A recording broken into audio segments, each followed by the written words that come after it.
welcome back to the program. You're watching Morning Thailand with Tulip and Golf. Now, to start this particular break, we have updates on the Supreme Patriarch and his funeral rite. Obviously, this has been one of the saddest news yet, and obviously we will have to don black at least until the end of this month, at least. But they say that they might extend it later, so if you see a lot of people wearing black and white, that was the case. Now they say that according to the report yesterday, especially because the fact that it was Sunday and it was what we call a Buddhist day as well, or Wan Phra, a lot more citizens actually went into Wat Pawan Niwet Vihan temple to pay respect to the late Supreme Patriarch. Now, of course, they say that at this point, the temple itself have to increase the numbers of people that could go in at a time. They try to limit it to only 20 people to be able to went in to pay respect at the time, but yesterday they have to increase it to 30, so to make sure that people will get a lot more chances and everyone will get the chance to go in. And they say that around the area there were also a lot of exhibitions that has been taken place, and we have talked about this before because his Supreme Patriarch just celebrated his 100th anniversary birthday just on the 3rd of October, so it wasn't that far at all. So meaning that a lot of activities were actually taking place in order to celebrate his 100th year anniversary, and obviously it was still there at this time. So a lot of people who went to pay respect to the Supreme Patriarch were able to attend various exhibitions as well.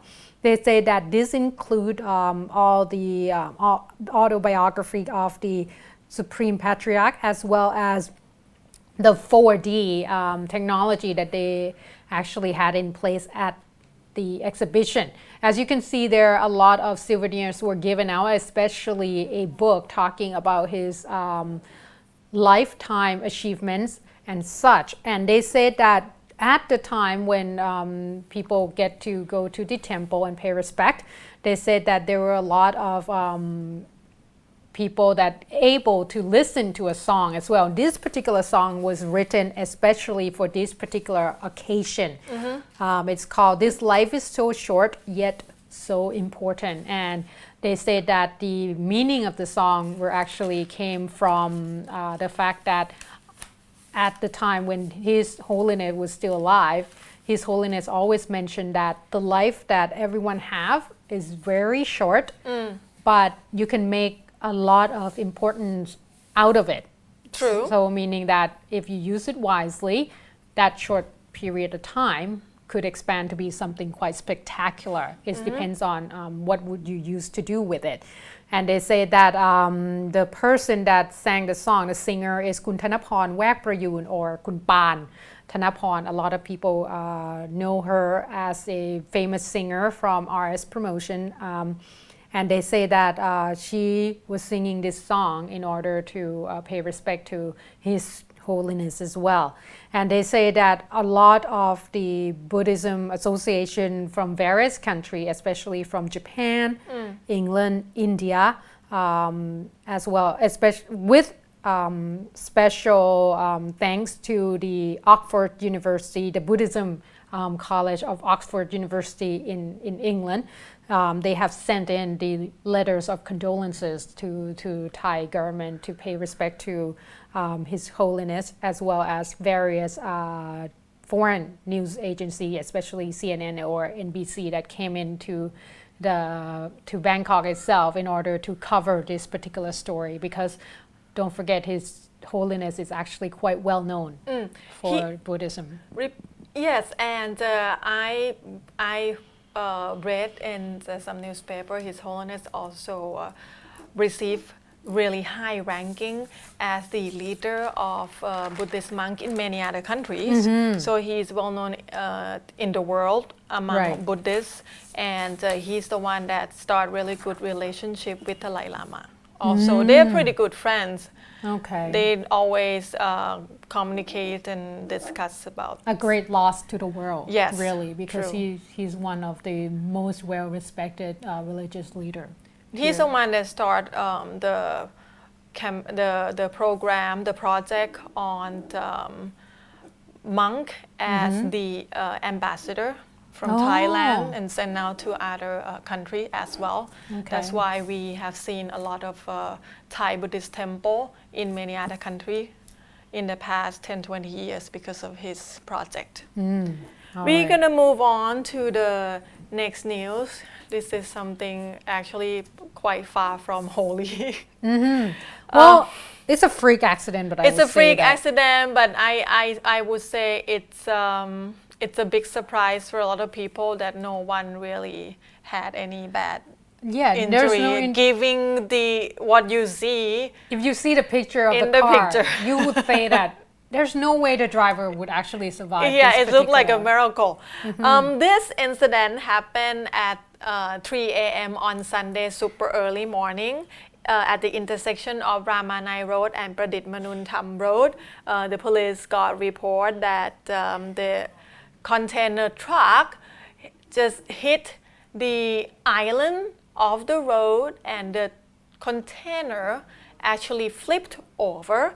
The container flipped over on top of a taxi and a CRV that was parked at the intersection because look at the picture, it's scary. Parked at the intersection because of the red light. The driver, this is the rare occasion that the driver didn't flee the scene. He was just there and waiting for the police. So the driver was there, 49-year-old Vilai Masum. He confessed that he couldn't hit the brake in time when he saw the another truck in front of him hit the brake at the intersection for red light. So he was gearing his truck to hit the island instead of going straight to hit other cars. Which is probably good. So this is like the lighter version of what might happen already. Right. So the truck hit the island of the road, but the container on the truck fell off, flipped over, and get on the top of the taxi and the CRV. The taxi driver got a bit injured. It became such a big news in social media because the driver of the CRV is actually a little brother of former member of parliament จนิสตา Bam จนิสตา Liu เฉลิมวงศ์ she was an MP under ชาติไทย party and she was also a TV host. So, and she posted those pictures on her Instagram. Right. She was quite furious as well. Yeah. I could imagine. Look at the car. It's just scary. But yeah, all of them escaped, walked away from this. Not too bad. And the driver of the trailer truck will be charged with reckless driving. And they say that the only reason that he was narrowly escaped because he saw it coming and then he turned a little bit. If he was playing on his phone, I'm pretty sure this is not going to be the case at all. The only reason was that he was aware of the situation around him because he was waiting for the red light. Right. And you know normally what we do when we wait for the red light. Exactly. This particular news actually got me thinking that, you know what? While you're driving, just put it away altogether because if he did not look at the... And you are the one that like to text when you... Well, only when I'm on the red light. I do too.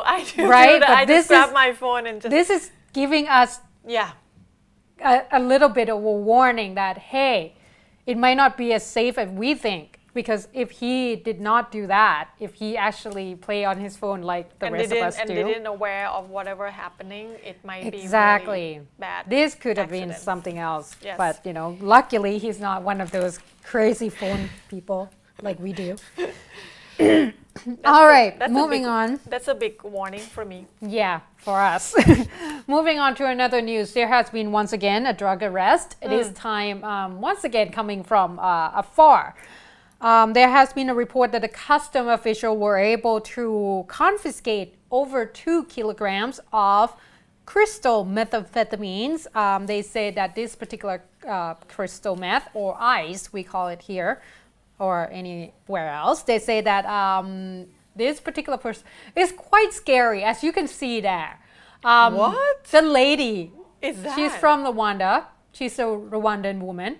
And she decided to just pretty much cover herself. And at first, when we look at the footage, we weren't sure whether or not this was the case, but apparently that was it. Her name is Christine Sabimana, age 31, from Rwanda. She was actually in the Air Asia Airlines, and she came in with flight FD2545 from Macau and got off at Don Mueang Airport. However, at the time when she left the gate, while she was waiting for her luggage and was about to leave the gate, the area, the custom officials saw that she was actually a little bit, Uneasy? agitated. Exactly. It's like you have something to hide. So she's quite suspicious. So they asked that they scan her bag, and they say that they could smell a strong, almost like a glue substance. Oh, The smell of glue substance some from chemical smell. exactly from the bag, and it's probably to cover up Right. whatever smell of ice. I don't even know what ice smell like, but perhaps you're trying to get away I'd from be dogs surprised if and you such. know what it smells Exactly. So she said that they say that once they opened her bag, they did not see anything suspicious, but in the x-ray show that there's certain amount of goods inside the bag, but it did not show once they opened the bag. So they decided to kind of pat down in the seam or the bottom of the bag a little bit, and it's find out that it's actually thicker than normal luggages. So they ripped that open, and what they found is 3 packages of crystal meth inside. So she was busted. She said that she was traveling from China, first started in Guangzhou, and then she moved to Macau, and then she boarded a plane and coming to Bangkok, and she said that there was supposed to be someone to pick it up at Don Mueang Airport, and So that that's was someone it. probably already flee. Well, obviously, I would be out of the door too. However, they say that when they saw her passport, there's a lot of stamps, and she traveled quite a bit, especially around African continent as well as into Hong Kong. But this is her first time in Thailand, so maybe that's why she's look a little bit suspicious. But she would not say anything else at Right. all in terms of where she was going to distribute it or who's going to come and take it and such. I just wonder, had she act normal? Had she act normal at all, would they be able to find this? It probably would be hard because Right. at this point they did not get any tip off before. There's no report of the further prior investigation into this. It would just purely look at her suspicious activities or the way she carry herself, that it just showed that there might be something hiding in her bag. Okay. Moving on to the next news. We're starting to get into some news that end up with the dead body, I guess. Just only one news with the dead body today, actually. This one happened in Samut Prakan province. This stemmed from the, I would say, domestic quarrel between husband and wife. The police of Bang Sao Thong police station got notified that there was a body in the front yard of a house in Ban Ua Athon village, Ban Ua Athon Suvarnabhumi village, in the 42nd building. So the police went to the scene and he found a body of 27-year-old Natithaporn Sukhon along with her husband. Her husband was alive and well, 38-year-old Reung San Khun Pradit. The husband confessed that they were having a big argument, and this is not the first time. They has been married for 5 years, and the fight got much elevated lately due to the fact that he liked to go out and drink with his friends and got drunk, and his wife didn't like that, of course. So this time it's pretty late in the night. It's 1 a.m. of Sunday morning. He came home drunk, so they had a fight, and this time somehow it's end up in, she wouldn't stop, so it's end up in him kicking her 3-4 times until she stopped moving. He thought that she was unconscious, so he was trying to revive her, like wake her up and try to do some kind of first aid treatment, CPR, but then she couldn't come back to life, so he called the police. That's just horrible. It's just sad. He was just there and reportedly looking depressed because obviously he didn't want to kill his wife, and his wife, He just want to kick her around. That's he just want her to stop yelling at him for him drinking too much and drunk. And I wonder why can't you just walk away? Because he's drunk. He can't walk, but he can kick. No, because he drunk. That's I believe that's why he lost his good conscious, and then he just I'm pretty sure that kicked his cannot wife. be the first time that he kicked his wife. That's the sad part. Yeah, but this is the first time that he kicked her to death.